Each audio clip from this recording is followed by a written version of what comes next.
Good evening. We're continuing with 3 minutes of Tehillim. You're up to Perek, Kuf, Yud, Aleph, Psalm 111.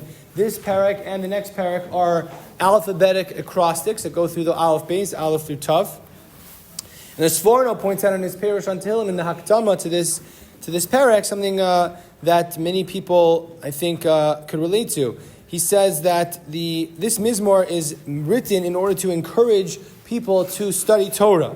And he says there are two reasons that people give as excuses for not studying Torah. The first is that it's very difficult to understand. It's very lofty ideas and very difficult to master. That's number one. And number two, he says that they're too busy. They're too, have to make a parnasa. They have to raise a family, whatever it is. And he says that they shouldn't be lazy and they should make sure to study Torah, because they shouldn't prioritize the tzorchei chayesha, the needs of a temporary existence for the full fulfillment of Torah, which is nitzchis, which is eternal. This reminded me of there's a story that's reported. It was asked to Rav Yisrael Salanter, if a person only has 5 minutes of time of the entire day to study Torah, what should they study? So it's reported that Rav Yisrael Salanter was the founder of the Musar movement. He said you should study Musar, because at 5 minutes of studying Musar, then you'll make time to study everything else that you need to know. So if you prioritize something, you make time for it. So that's something that we know of is true in other areas, and it's true. The Gemara tells us in Megillah on Daf Vav Mabez that Im Omer L'cha Adam Yagati V'lo Matzasi. A person said, I really tried hard, but I couldn't, master the Torah. I couldn't make time for it. I couldn't study Torah. He says, Al Tamin, don't believe the person.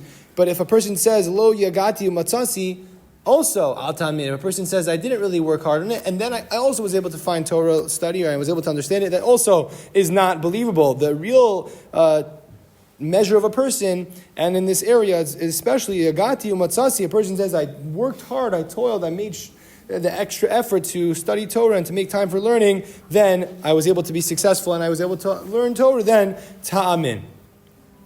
The pasuk Yud is a very famous pasuk. Reishis Chacham Miras Hashem Seichel Dov L'Chol Asem Tilaso Men Esla. We say it in davening, but I want to focus on pasuk Vav, which may be less familiar, but you'll see in a moment that you've probably heard it before, or at least heard the understanding of the pasuk. So pasuk Vav is Koach Ma'asav Higid La'amo. Hashem revealed to his people his powerful works. Lasis Lahem Nachlatz Goyim, to give to them the inheritance of the nation. This pasuk is quoted in the first Rashi al Torah. The first Rashi on the Torah is that asking why doesn't the Torah begin with the first mitzvah of Chodesh Hasel Lachem, to make Rosh Chodesh.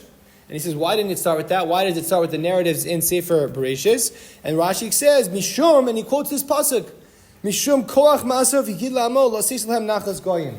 That Hashem wrote the entire part of Sefer Bereshis and the story of the Jewish people, because we should know that when the nations of the world are going to come and tell us, Listim atem, you guys are occupiers, you're people who stole the land, they should know that the land belongs to the Jewish people. So I saw that Rabbi Sachs has an article it's called The God of Creation in the Land of Israel, and he says Rashi might have been speaking directly to us today, which I think is very relevant. The question is, how on earth could Rabbi Yitzchak, who Rashi's quoting, how could he see this as a compelling argument?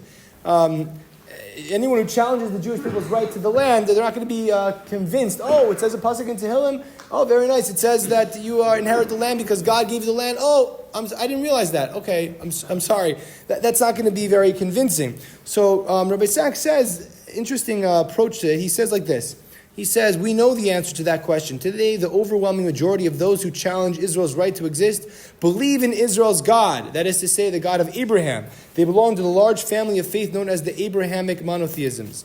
To them, we must humbly say, when it comes to the political conflict, let us search for a political solution.